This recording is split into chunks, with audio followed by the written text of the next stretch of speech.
Okay. Hi, good morning. Good morning, good morning. So I'm the co-founder of Beyond the Bell with my best friend and business partner, Joey LaRue. We are most well known for our Badass Women's History Tour and our Gayborhood Tour. For me, when I was thinking about Vibrant, I was considering that for me, what makes Philadelphia vibrant is our neighborhoods. And I thought that today would be a good day to discuss a neighborhood that I'm really passionate about, which is the Gayborhood. I'd also like to point out that tomorrow is June 1st, which means it is the beginning of Pride Month. Happy Pride. Okay, are we ready to explore the Gayborhood and do a little mini walking tour?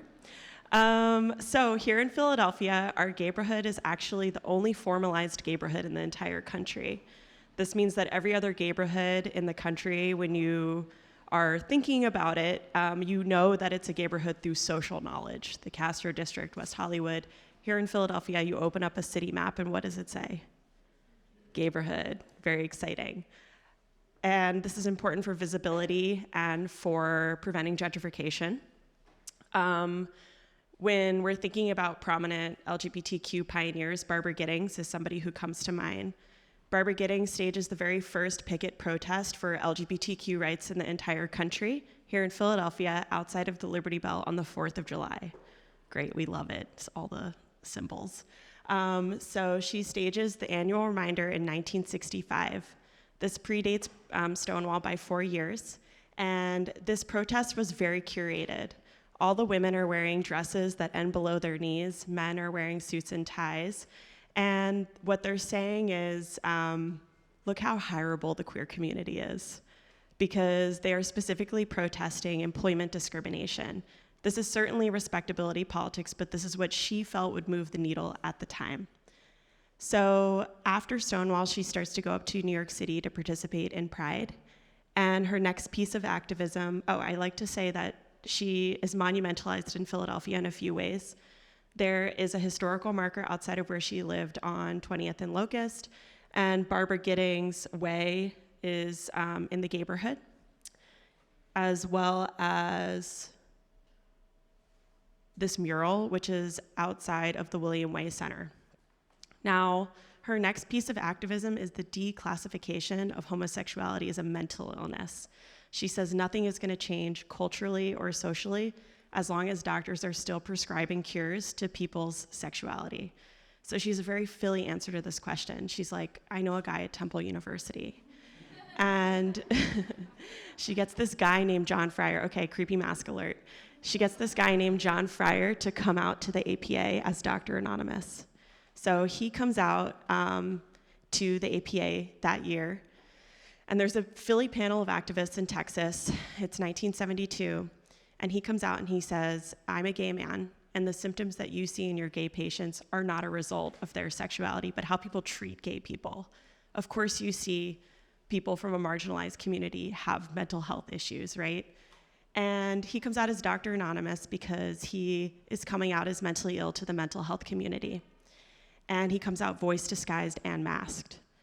And my favorite part of this story, so firstly, the declassification of homosexuality happens that year in 1972, thanks to Barbara Gittings and thanks to John Fryer. But my favorite part of this story is to John Fryer's last breath on earth. He's like, nobody knew it was me.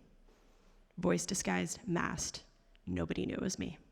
But John Fryer, at the end of this, something very important happened, which is he stood up. John Fryer was 6'5". He was like the tallest psychiatrist in Philadelphia. He stood up and everyone was like, that's John Fryer from Philadelphia. So this is Kiyoshi Kuromiya.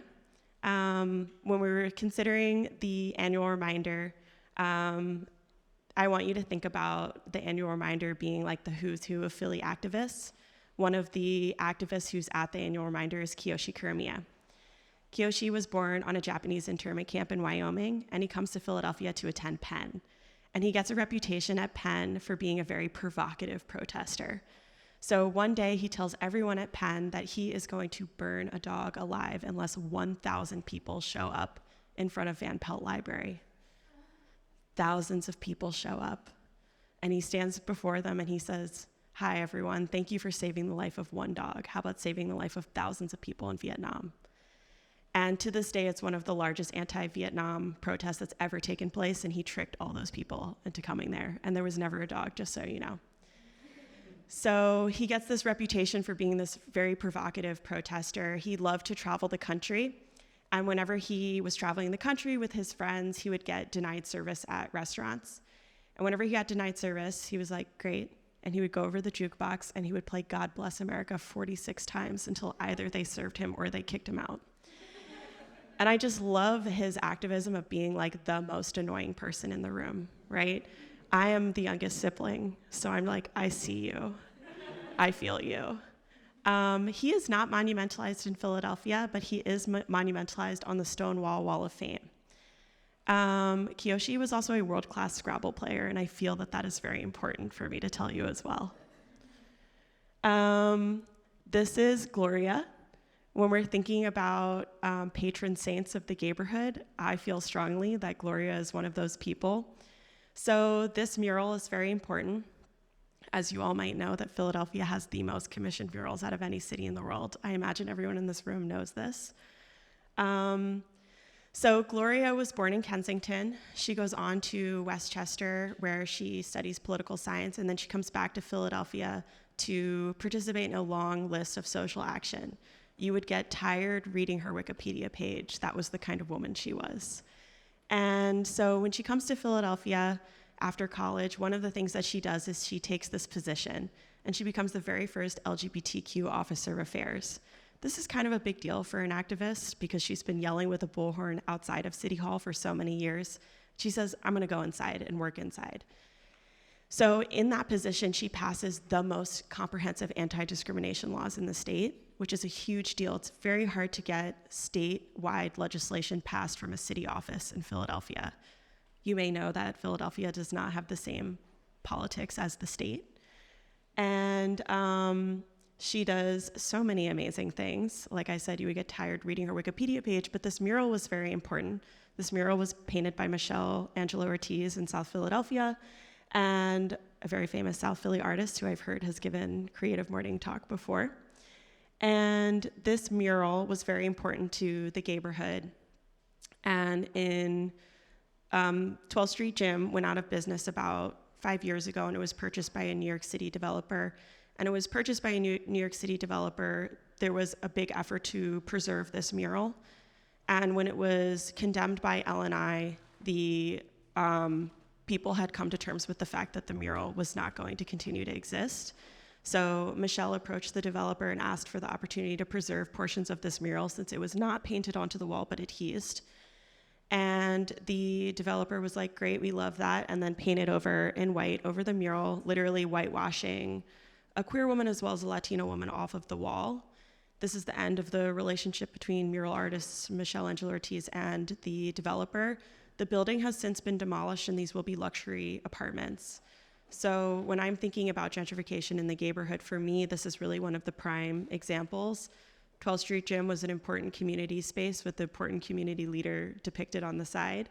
Before it was 12th Street Gym, it was a gay bathhouse. Before it was a gay bathhouse, it was a Jewish bathhouse called Schwitz.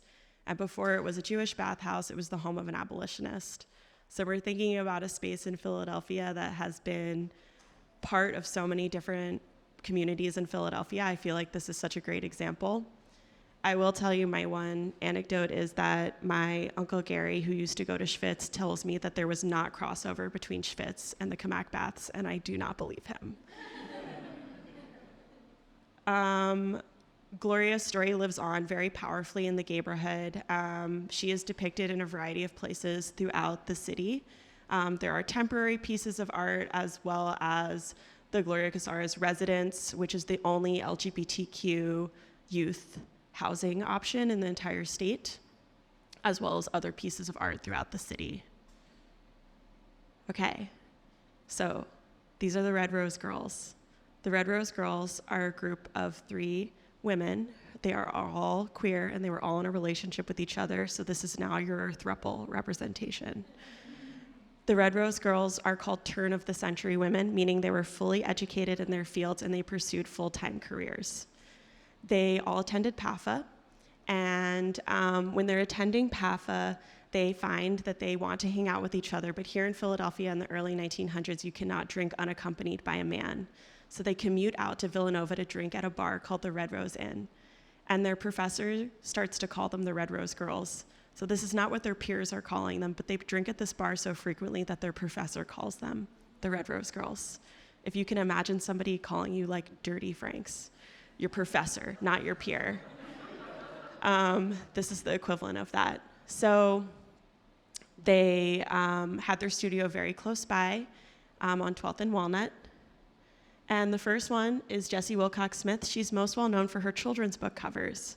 So Mother Goose, queer icon, you had no idea, and now I'm telling you. Elizabeth Shippen Green was most well known for her illustrations, which you can see here. And Violet Oakley is considered to be the country's first female muralist. Creating a mural was seen as a physically laborious task out of the realm of possibility for a woman to create. So she goes on to create a 54-piece panel in the Harrisburg State Capitol. And here's a bigger picture of that, and that is still there today. So Violet Oakley recently got a permanent room in the Woodmere, so you can get a chance to go see lots of her art now here in Philadelphia. So Charlene is local to Philadelphia from Mississippi. She comes to Philadelphia to get gender-affirming care. And she says you should not have to travel to get health care, right? So she establishes something called the Trans Wellness Conference. The Trans Wellness Conference happens every year in Philadelphia. Today it's managed by the Mazzoni Center. This year it will be on September 5th through 7th. And it is the largest in the world, and it gathers healthcare professionals, gender variant, and trans folks to all get into the same room to talk about resources. But the reason I really love Charlene is she's actually the reason that we don't have gender markers on our SEPTA monthly passes. Here in Philadelphia, you used to get on the bus and your pass would say male or female. And this was to prevent husbands and wives from sharing a monthly pass. But this does not eliminate sharing, as we understand. But it did discriminate against trans folks. So one day she tries to get onto the bus and she gets denied entry. So she goes to Suburban Station, she gets her gender marker flipped, she tries to get back on the bus, she gets denied entry again. And she's like, I'm really just trying to ride this crappy SEPTA bus home. And so she stages a protest called SEPTA is a Drag and fills Suburban Station with queens and gender variant folks and gets 1,000 signatures overnight as part of a group called RAGE, Riders Against Gender Exclusion. Amazing marketing. I mean, just truly amazing. And gender markers do get taken off of SEPTA passes in 2012. Raise your hand if you were alive. Okay, all of us? Great. So this goes all the way through the PA Supreme Courts. Gloria goes to all of her court hearings. So we're thinking about what does it mean to have administrative support, somebody from City Hall that backs you. I love to think about them in kind of context with one another. So gender markers get taken off in 2012, and today we can all share a monthly pass, which is true queer liberation. So on that note, thank you so much. I also have the bird that I'll never be taking off. I hope that you'll all stay in touch. Happy Pride, and thank you.